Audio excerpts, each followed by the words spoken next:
say everything this is reflecting at the scenes. So we're adding additional people, resources, and facilities in order to be able to staff for everybody that's being arrested and then go through the entire constitutional process once they become a criminal in Texas. We'll continue to support that. And again, I want to thank Governor Abbott for the work that he's done. Okay. Brian, first of you tell me who you are, and then tell me your observations. Sure. My name is Brian Indigo. I'm the president of the National Border Patrol Council. I've been a border patrol agent for 24 years. I appreciate, and I'm actually more saddened than I am anything, that you as the president have to step up and do the federal government's job. You've been forced into a position where you have to do a job because this administration has failed to do what they're supposed to do. What you're doing, Governor DeSantis and Governor Abbott knows this very well. I've discussed this with him on multiple occasions. What you're doing is you're filling in the gaps that we can't. We start by shift. We start with 40% of our resources that are devoted to processing or babysitting. So we already are depleted on the line. So with the support that you've been given, you're filling in those gaps. Unfortunately, that's just a speed bump because of the people that you're arresting. At least 40% of them are being released by this administration under the catch and release program. They brought that magnet back. Any time that we reward criminals for violating the law, which is what we're doing, they're going to continue to violate the law. There should be it shouldn't be a surprise that we're seeing the numbers that we're currently seeing because we are rewarding criminality. We're rewarding criminal activity. You're actually coming to a part of the border that we have action that we're seeing an increased problem. Vice President Harris didn't do that, nor did she actually go to the border to see the wall like what you just did. This administration does not have the political will to solve the problem that we're currently facing, and because of that, governors like yourselves, like Governor Noem, have to step up to the plate and do what this administration refuses to do. So again, I thank you. I'll reserve my comments for the press. Great, thank you. I think we're ready to go. Okay. Good. Well, So I'll kick it off. well, I just want to thank you, Greg, for hosting us, and I want to thank all our folks from Florida who've been down here. When you made the call to ask for support, obviously the federal government had abdicated its responsibility. You had to fill the void, but to get some help. I asked some of the folks at the state level if it's something we could support, but I didn't want it to be something where like dragging people out here. All of these guys are all want to be out here. They all wanted, the first wave we did, they wanted to stay. They didn't want to go back because they understand how important the mission is. And I think part of it is when we've had issues in Florida, Hurricane Michael, Texas came, Hurricane Irma, Texas came, Hurricane Matthew, Texas came, and in other instances. And so having mutual aid and working together as states is just something we always do. But I also think right before you made the request for support, I had been meeting with some of my rural sheriffs, and they said the number one issue in our counties by far is methamphetamine, and 95% of it is coming right across the southern border. And so this is having a direct impact on the lives of people in Florida and throughout the country. And so we understood how significant that is, especially if you don't have the resources, the full resources of the federal government pulling in the right direction. I think since then, what we've been able to learn, and speaking with my guys here today, and yes, I was able to tour some of the sites, the people that they're interdicting, when they ask them where your ultimate destination, now these are the Florida guys we're talking about here, 70% of the people they have interdicted said their ultimate destination is to the state of Florida. Wow. So this is something that everybody across that border, I'm not saying it's 70% in every single part of the border, but for here, it's the majority. Forget about, as I think as your director talked about, the high number of criminal aliens, people that have been arrested in the past. That obviously creates a public safety concern if they're going into your own states and your communities. But just the scale of this, in terms of the stress on public resources, school, medical, all these other things, this is going to greatly impact communities throughout Florida and I think throughout the country. So we appreciate the folks that have been here. We think that your success is really America's success. We need this to work. Obviously, we'd like to see the old policies, previous administration just simply put back in because we know that would solve a lot of it. But until we get to that point, the states are going to have to step up. They have enough fentanyl just seized in June to kill hundreds of millions of people, almost 70% of our country, based on just June, the fentanyl that's coming in. So this is a really, really big problem. And I was able to see both by where the border wall is being constructed, as well as just people just coming across the Rio Grande. And you have people who have property and people are just going through their property. So we were able to see that as well. So we appreciate you stepping up where the federal government won't. We understand how important this is to not just Texas, but to other states. And we are absolutely going to see impacts in Florida and in other states if we don't turn the tide on this. So thank you. Well, thank you, Governor. I think we, Texas and me personally, we thank Governor DeSantis and as well as the other officials from Florida who are here with us today. We appreciate your support, whether it be in personnel resources, whether it be aircraft, whether it be boats. But we need all the manpower we can get to repel the incredible number, the record-breaking number of people who are coming across the border. I do want to add that in addition to Florida, Texas is so proud to have support from other states, including Nebraska, Iowa, South Dakota, Arkansas, Ohio, and of course, Texas is a partner in this effort with our fellow border state, Arizona. And so this is a national-based issue. And Governor DeSantis made the points of why this is such a national issue. And that is what happens at the border may be happening here today, but it will be happening in these other states tomorrow or next week or next month. And it could be challenges such as human traffickers and smugglers who are smuggling sometimes young children across the border, trafficking them into states in the northern part of the United States. It could be cartel members and drug smugglers smuggling drugs across the entire United States of America. And the worst of them all is fentanyl. As Governor DeSantis was talking about, the numbers are just staggering. First, understand this. Fentanyl is about 50 to 100 times stronger than morphine. 2 milligrams of fentanyl is a lethal dose. There have been, just by the Texas Department of Public Safety, enough doses of fentanyl to kill every man, woman, and child in the states of Texas and Florida, Nebraska, Iowa, South Dakota, Arkansas, Ohio, and Arizona. This is a situation where all states need to be a part of the process of stepping up, because the best place to interdict this criminal activity is not in Florida, it's not in Iowa, it's right here on the border. This is where the people are coming across. This is where we can make the biggest impact by having the resources on the border right now.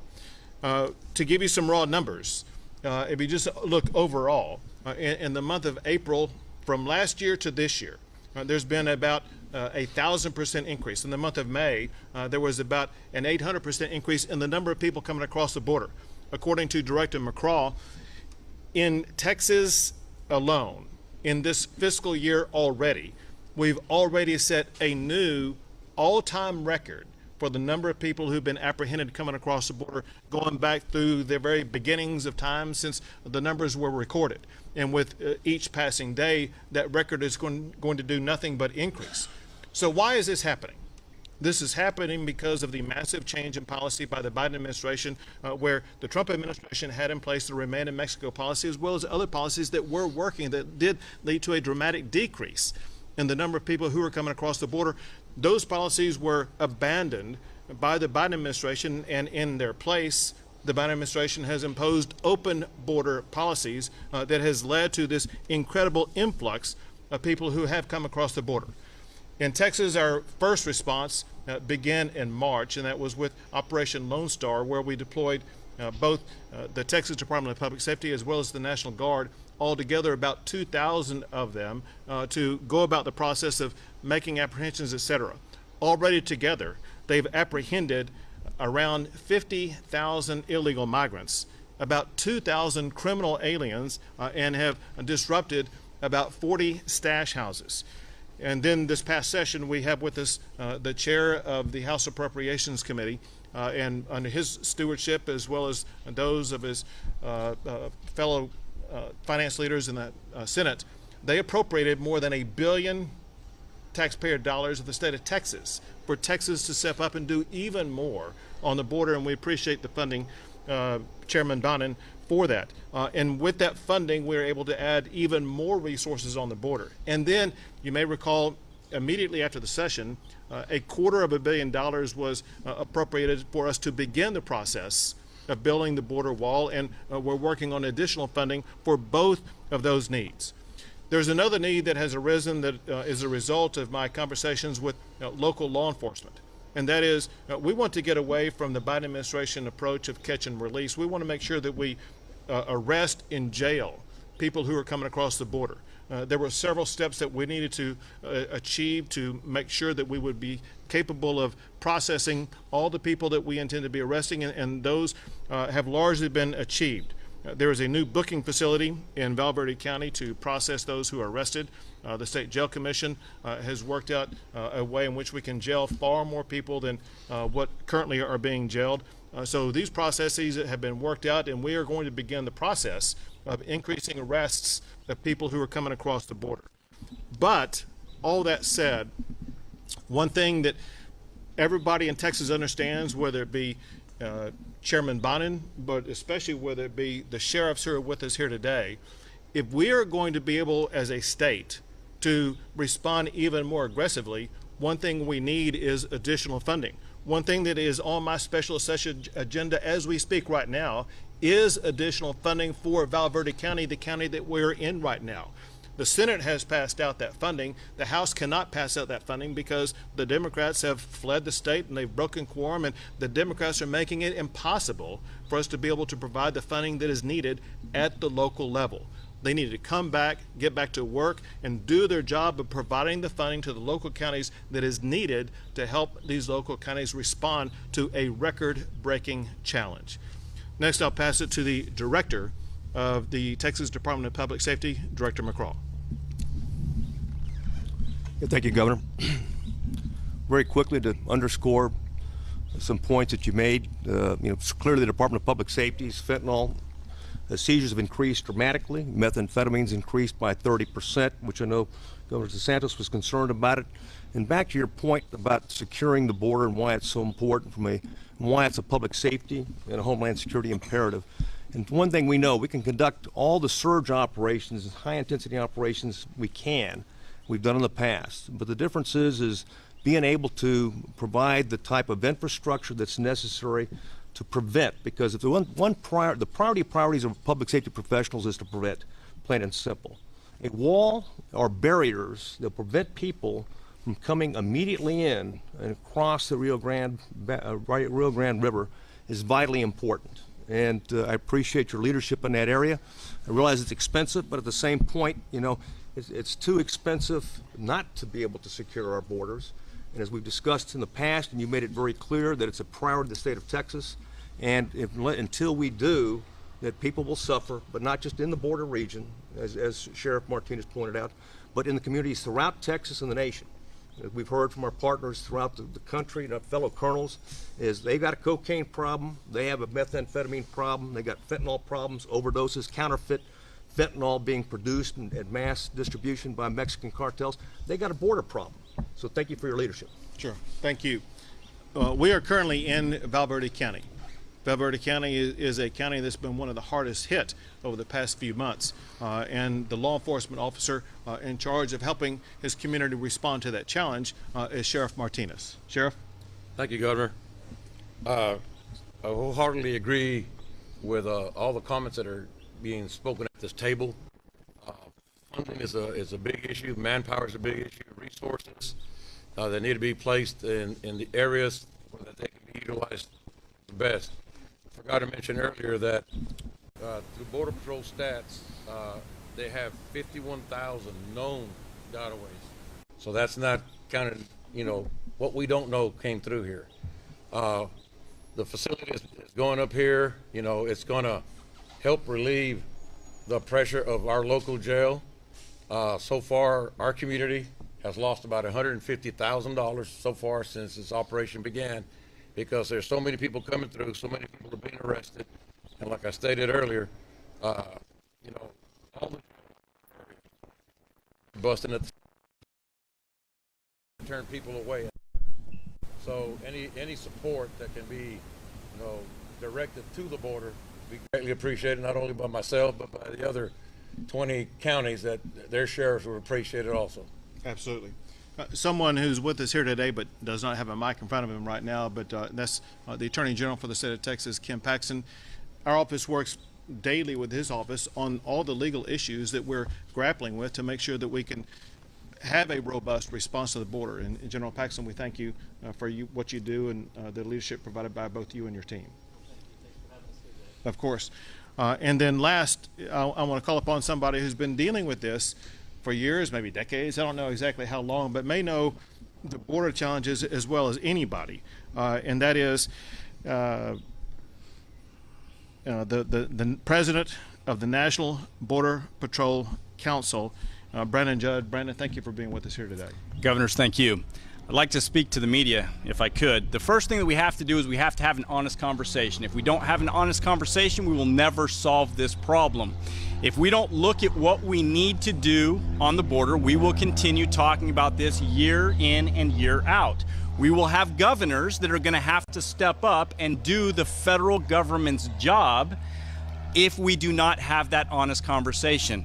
The truth of the matter is it is not humane to not properly enforce the laws. It is inhumane what we are currently seeing on the border. It is inhumane that liberal policies are inviting individuals to put themselves in the hands of these dangerous cartels. It is inhumane that liberal policies are allowing the smuggling, and when we try to properly interdict these individuals, they just throw children into the river to distract us. It is inhumane to have people cross the border illegally in these harsh conditions. That is the reality. Whether you agree with me or not, if we don't have that honest conversation, we will not solve this problem. When we go back and we look at IRCA of 1986, it was supposed to end illegal immigration, that mass amnesty, but we did not put the enforcement protocols in place that would allow us to not be where we're at today. When we look at the win that Attorney General Paxton just had on DACA, when we look at that, we can't have the conversation of DACA or immigration reform if we do not have a secure border. Yet this administration wants to put the cart before the horse. They want to continue to deflect the conversation to what they say is inhumane, but what we see from a law enforcement standpoint is extremely inhumane and puts people's lives at danger. Another conversation that we don't have enough of is sanctuary cities. Texas and Florida, there aren't sanctuary cities. But this administration has effectively made every single city in the United States a sanctuary city. When ICE, under the guise of prosecutorial discretion, when ICE cannot respond to Jacksonville PD, Houston PD, because this administration will not allow ICE to respond to them unless the individuals that are in custody by local law enforcement have an extensive criminal record, violent criminal record, then we become sanctuary cities. This is another magnet that is inviting people to come across the border. If you asked me, do I want more agents or do I want policy? I will tell you every single time, policy is what will stop illegal immigration. When you get rid of sanctuary cities, when you reinstitute policies such as Remain in Mexico, when you get rid of that magnet that is catch and release, illegal immigration drops to all-time lows. That then allows law enforcement to target criminal cartels. It allows us to go after the fentanyl. It allows us to go after those dangerous products that are coming into the United States that are killing our children in rural, suburb, and the inner cities. We have to be able to do that. That is humane. And with that, governors, again, thank you very much for being here. Thank you for doing the job that the federal government is not willing to do. Thank you, Brandon. We also have with us people who participated in our roundtable conference earlier. We have General Tracy Norris, who is the Adjutant General for the Texas National Guard. We have Chief Nim Kidd, who is the Chief of the Texas Division of Emergency Management, who I think has spent some time in Florida on some of those tours of duty that Governor DeSantis mentioned. We have Sheriff Coe from Kinney County, neighboring county. And we also have behind them people who work on the front line. I've seen y'all so much, I recognize your faces now.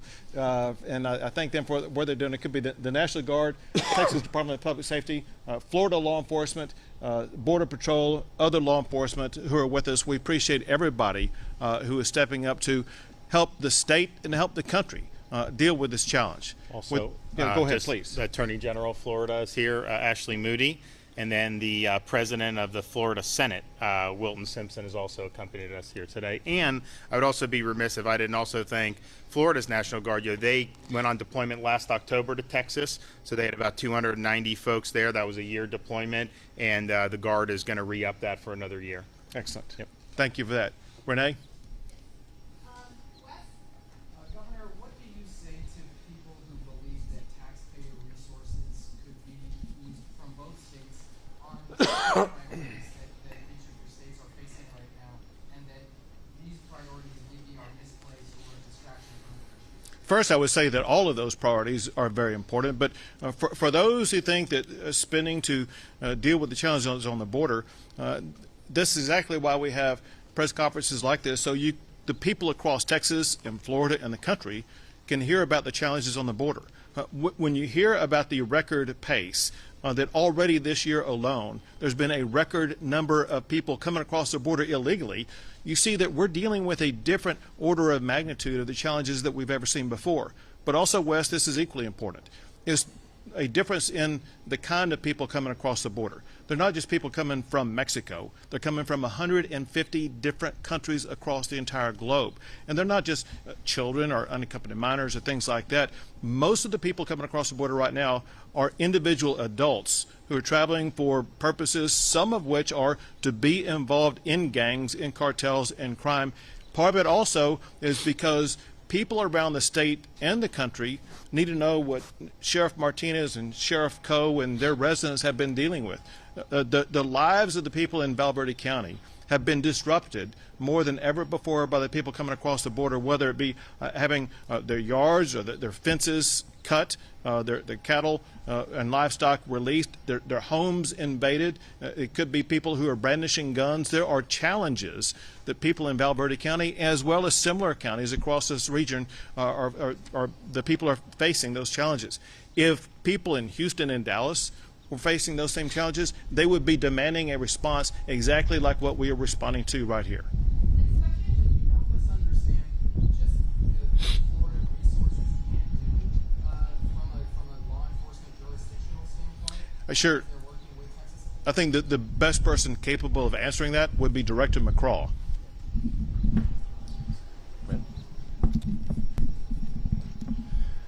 Yes, sir. Simply put, numbers matter.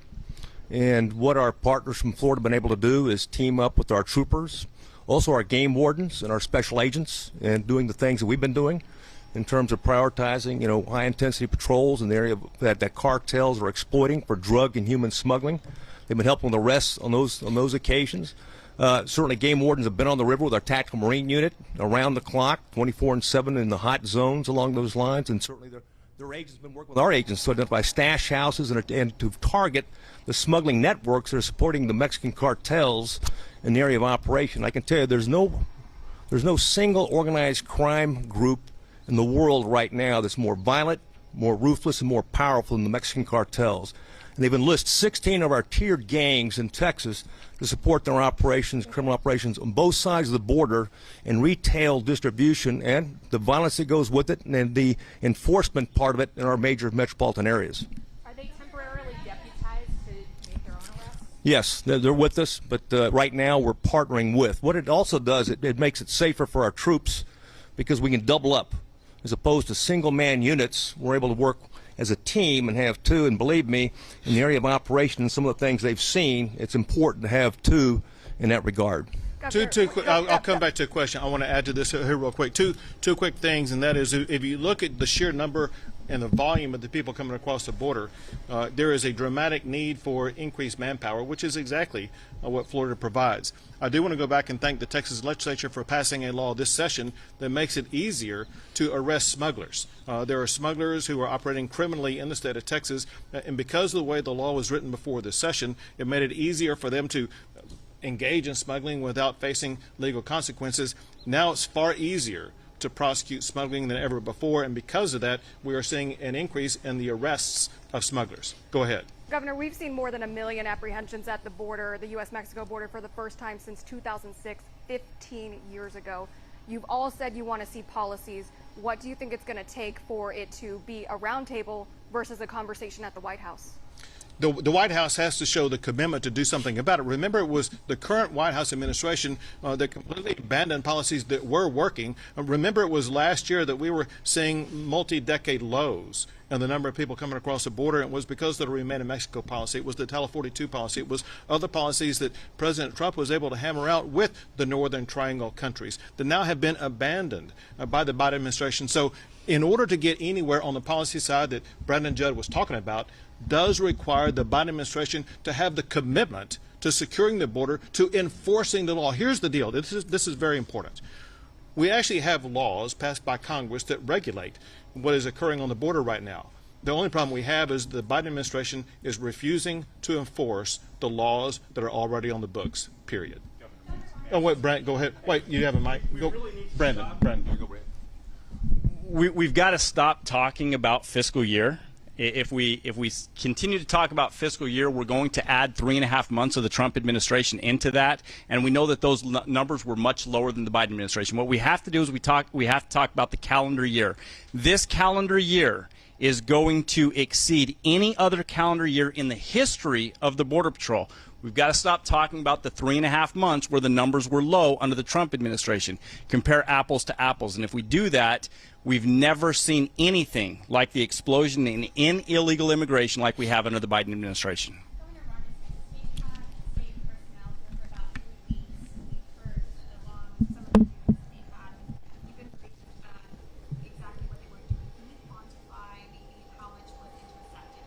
Yeah, absolutely. So our Florida personnel have assisted with the apprehension of more than 2,800 illegal aliens, and they've assisted with more than 100 arrests for felonies of those aliens, including human trafficking, drug smuggling, and stolen vehicles. And so they have had a big impact. This has been very busy, but this is not even where, when people are talking about the border, they're really talking about further southeast of here. So they've been very busy, and they've had a really big impact. And I think those numbers are eye-popping. Certainly, we wouldn't have been able to ring up those numbers a year ago. There's just no way. But then, particularly for me, what's been the most eye-opening is the number of these people coming across illegally who are telling folks that their destination is Florida. Obviously, I knew we were going to get some, but I didn't think it'd be a majority. And again, this is from our guys. I'm not saying that's true for every part of the border, but that's a really, at these numbers of people coming, you have the drugs, which is one of the main things we're concerned about. You have criminal aliens. Director, can you talk about the number of people that you know that have previously been arrested? You talked about that previously when we were having a discussion. I think that's an eye-popping statistic. Yes, sir, and keep in mind it's just a snapshot. It's a very small number, but since June of 2011, through fingerprint-based checks, we know that there's been over 233,000 individuals that have been booked into Texas state jails for state crimes who had been previously handled by Border Patrol and were illegal at the time of their offense. Those individuals were responsible for over 370,000 offenses, criminal offenses, and thus far they've been convicted over 147,000 convictions we've received. And again, I say it's a snapshot because it doesn't count the 10,000 that were in TDCJ. It doesn't count the ones that have never been handled by Border Patrol that commit a state jail and are here illegally. So it's a small number, and it doesn't recount any of the federal arrests as well. But yet it does show you the impact it could have, because 233,000, criminals, and then I talked about a little earlier, the impact as it relates to violent crime is there's concerns that we have. And we just in Florida a few weeks ago, we had a criminal alien plead guilty to aggravated manslaughter, killing one of our sheriff's deputies in Nassau County. And this is somebody who had been deported multiple times, most recently came across the Rio Grande Valley, the Rio Grande River, and then ended up in Florida and did that. And so the impacts here you can probably have a story in almost every community, you know, in states in our country. So it's a really significant thing that's happening right now, and the policies need to change.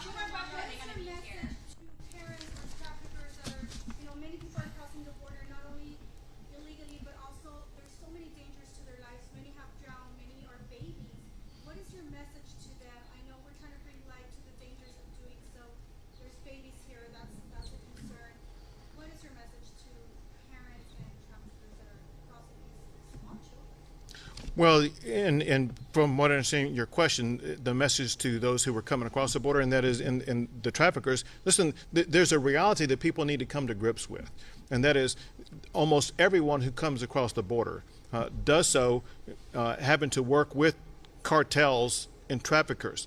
Almost everyone across the border is going to have a price extracted from them. It could be money, it could be additional money that will be extorted from them once they get across the border, but also it involves sex crimes as well as other types of crimes. It is a horrific, dangerous journey. It's one of the reasons why I think what the Biden administration is blind to, and that is because of the Biden administration's open border policies, they are enticing millions of young children into a life where they could be trafficked, where they could be harmed, where some lose their lives. And so the message is not worth the challenges that you may lose your life. As opposed to, and they just need to be aware of the danger that they're facing as they make that very dangerous trek. And those actually are the words out of Secretary Mayorkas himself. Last question. How much longer are Florida state personnel going to stay here? And Governor Abbott are insisting committed to reimbursing Florida for the mission. Go ahead.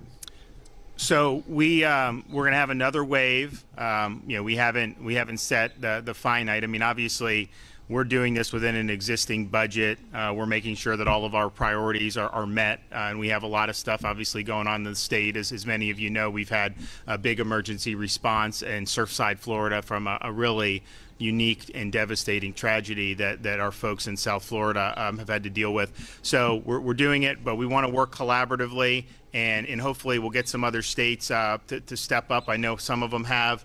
We obviously, our view is if we had a big hurricane next week, which we hope, obviously we're not going to have one next week, but if we had one this season, we needed someone. I know Texas would be there for us. And so we felt an obligation just because of all the times they've helped us, and then also how it impacts our state with the drugs, with potential criminal aliens, and then just with the stress on social services. If we're now one of the big destinations, education, healthcare, all these things, you know, I think most people in Florida, we're a very pro-immigrant state. We have a heavy immigrant population, but I think they want it to be lawful, and I don't think they want people coming in, you know, because of failed policies in the southern border.